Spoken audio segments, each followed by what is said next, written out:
রব্বুল আলামিন সূরা জারিয়াতের 15 নম্বর আয়াত থেকে 19 নম্বর আয়াত, এই কয়েকটা আয়াতের মধ্যে আল্লাহ সুবহানাহু ওয়া তাআলা আপনি জান্নাতে যাবেন কিনা 4টা গুণাগুণ তুলে ধরেছেন, যে এই 4টা গুণ আপনার মধ্যে থাকলে আপনি জান্নাতে যাবেন, আর যদি না থাকে যত বড় হাজী সাহেব হন আপনি জান্নাতে যাইতে পারবেন না। নাউজুবিল্লাহ, জোরে বলেন।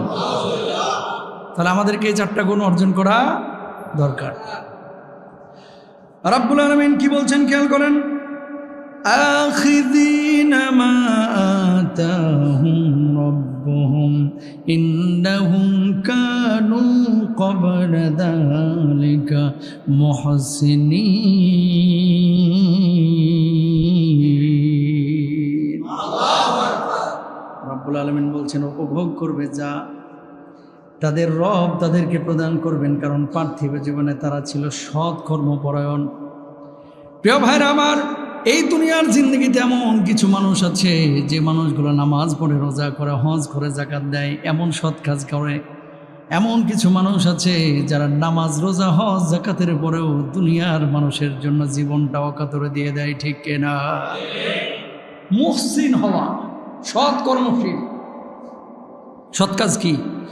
নামাজ পড়া যেমন ফরজ আল্লাহ কোরআনে করে দিয়েছে, ওই আল্লাহ রাব্বুল আলামিন বলছেন সুদ খাও না, কর্জা হাসানা মানুষকে দাও, ঠিক কিনা? আমরা কি করি? আল্লাহ যদি বলে এভাবে চল, শুনেন, নিষিদ্ধ জিনিসের প্রতি মানুষের কিন্তু আলাদা একটা আগ্রহ আছে। যারা মদ খাইছেন গোপনে জীবনে একবার, আল্লাহ মাফ করুক, এখানে অনেকে হয়তো থাকতে পারেন, বা 2-1 সিপাচাপাই থাকতে পারে যে হুজুর একবার 1 ঢোক মারছিলাম টেস্ট নেওয়ার জন্য। আছে না?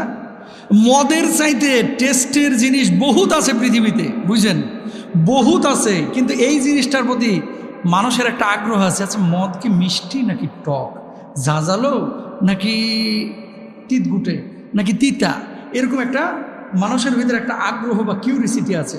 বাচ্চাদেরকেও খেয়াল করবেন, যদি বলা হয় যে এই কাজটা করিস না, ওটা আরো বেশি করে। যদি বলা হয় যে এখানে আগুন টাগুন জ্বালাও না, বাড়ি পুড়ে যাবে, পর্দার পাশে খবরদার মোমবাতি জ্বালাও না, ম্যাচের কাঠি জ্বালাও না, বাড়ি চলে যাবে। এতদিন কিন্তু এই ফিলিংস তার মাথার মধ্যে ছিল না, এখন আবার শয়তানে তখন তার লারে যে একটু মাইরেই দেখ না, কেমনে জ্বলে একটু দেখ। কথা বলেন না কেন? তো নিষিদ্ধ জিনিসের প্রতি মানুষের কি থাকে? একটা আগ্রহ থাকে। কিছু মানুষ আছে যারা আল্লাহকে ভয় পায়, আল্লাহকে, আল্লাহ রাসূলকে অনুসরণ করে।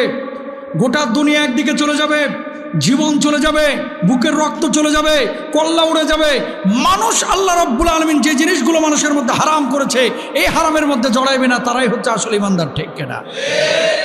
কে কি বলতেছে এটা দেখার টাইম নেই। এই জন্য আমার আল্লাহ রাব্বুল আলামিন কি বললেন? 1 নম্বর মুহসিন হতে হবে, সৎ কর্মপরায়ণ হতে হবে, জীবনে অসৎ কাজ করা যাবে না। মনে রাখবেন, সতের পথে যদি থাকেন এর মধ্যে বারাকা থাকবে। সতের পথে থাকলে খায় আরাম পাবেন, সতের পথে থাকলে জিহ্বার মধ্যে স্বাদ পাবেন, সতের পথে থাকলে ঘুমায় আরাম পাবেন, সতের পথে থাকলে দুনিয়ার কাজকর্ম করে নিজের বুকটা ফুলায় চলতে পারবেন যে আমি হারাম খাই নাই। কয়েকদিন আগে, এই 2-3 দিন আগে একজন সচিবের স্টেটমেন্ট পড়লাম। তিনি বললেন, এতদিন চাকরি করেছি, ঢাকায় আমার একটা ফ্ল্যাটও নাই, অথচ চাইলে এই ধরনের সচিবগুলো 10টা 15টা 20টা পর্যন্ত ফ্ল্যাট কিনতে পারে। তার মানে এই লোকটা বুক ফুলে সারা জীবন নাতির সামনে বলতে পারবে, সন্তানের সামনে বলতে পারবে, তোদের নানা বড় জায়গায় ছিল, কিন্তু আল্লাহর কসম একটা পয়সাও হারাম ছয় নাই। কথা বলেন ঠিক কিনা? অনেক পুলিশ কর্মকর্তা আছে, অনেক সরকারি কর্মকর্তারা আপনাদের আশপাশে আছে, যারা বুক ফুলে সন্তানকে বলে, তোর বাপের দিকে তাকা, তোর বাপ চাইলে এই আশুলিয়ায়, জামগড়ায়, ফ্যান্টাসি কিংডমের মতো কয়েকটা কিংডম করে ফেলতে পারতো, ঠিক কিনা? কিন্তু তোর বাপ সেটা করে না। কেন করে না?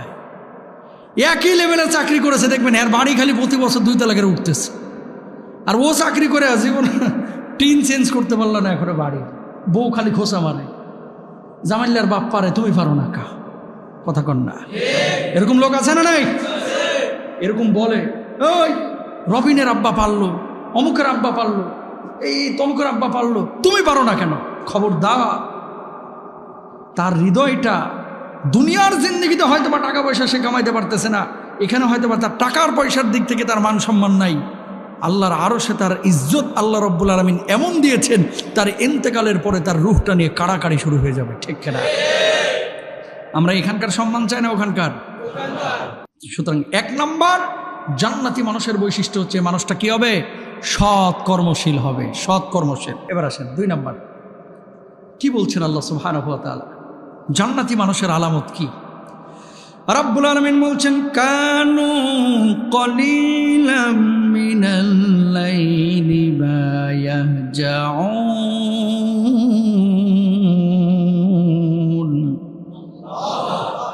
রাতের সামান্য অংশ তারা ঘুমাবে, এরা জান্নাতি মানুষ।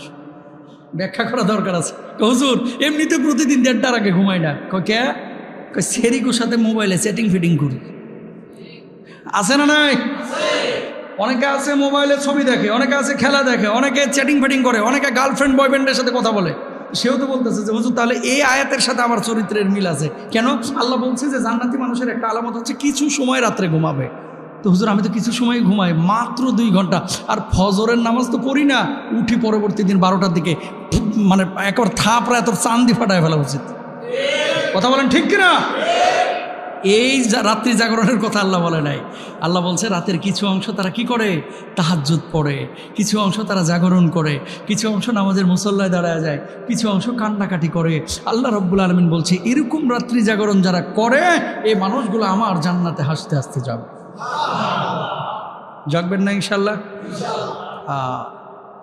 ওই যে কয়দিন আগে খেলা হচ্ছিল না T20 বিশ্বকাপ, ফেসবুকে একটা ছেলে পোস্ট করছে যে এবছর কোনোদিন উঠতে পারলাম না, কিন্তু গত শুক্রবারই সম্ভবত দেখলাম, কোনোদিন উঠতে পারি নাই 6:30টার আগে, কোনোদিন উঠতে পারে নাই এই বছরে, গত 1 বছরে। কিন্তু বাংলাদেশের খেলা আছে এই জন্য 6:30 না 5:30তেই ঘুম ভেঙে গেছে। ফজরের নামাজ তোরা জাগাইতে পারে না, বাংলাদেশের খেলা তোরা জাগাইতে পারে। এই খেলা তোরা পিড়াইতে পিড়াইতে জাহান্নামে ঢুকাইবে বদমাইশ। কথা বলেন ঠিক কিনা? এরকম অসংখ্য লোক আছে। এই যে কোপা আমেরিকা মনে খেলা চলতেছে, কিছু কিছু পোলাপান সোশ্যাল মাধ্যমে লেখে যে আজকে এতটাই খেলা এতটাই খেলা, আমরা তো জানি না কখন হয় না হয়, কিন্তু ওদের কথায় বুঝি যে খুব অ্যালার্ট, খুব অ্যালার্ট। ফজরের নামাজের জামাত কয়টায় এখানে অধিকাংশ লোক বলতে পারবে না, কিন্তু কালকে আর্জেন্টিনা ব্রাজিলের খেলা আছে কিনা, চিলির খেলা আছে কিনা, ঘানার খেলা আছে কিনা, এটা কিন্তু মুখস্থ ভাই। কথা বলেন না কেন? ফজরের নামাজ কখন এটার খবর নাই, কিন্তু খেলা কখন এটা কিন্তু একেবারে মুখস্থ। কোন দিন সেমিফাইনাল, কোন দিন কোয়ার্টার ফাইনাল, কোন দিন ফাইনাল, কয়টা কোন ওয়াক্তে, এশার জামাত কোনে 9টায় এটা জানে না, কিন্তু বিশ্বকাপ খেলা কখন শুরু হচ্ছে 8:30 এটা জানে। তার মানে তোমার ওই জান্নাতের আশা ছেড়ে দাও, তোমার নামাজের টাইমের ব্যাপারে তোমার খবর নাই, তার মানে তুমি নামাজ পড়ো না। আর নামাজ না পড়লে শুধু খেলা দেখে আল্লাহ তোমার জান্নাত দিবে না, ঠিক কেনা ভাইরা? বি কেয়ারফুল মুসলমান। ইয়াহুদি খ্রিস্টান নাসারারা, পশ্চিমা বিশ্বের এরা তো দুনিয়াটাকে ভোগ করতে চায়। দুনিয়ার বিভিন্ন উপায় উপকরণ আপনার কাছে দিয়ে আমাদেরকে কিন্তু পিছনে সরাইয়া দিচ্ছে ভাই। মুসলমান, সময়ের কিন্তু দাম আছে ভাই।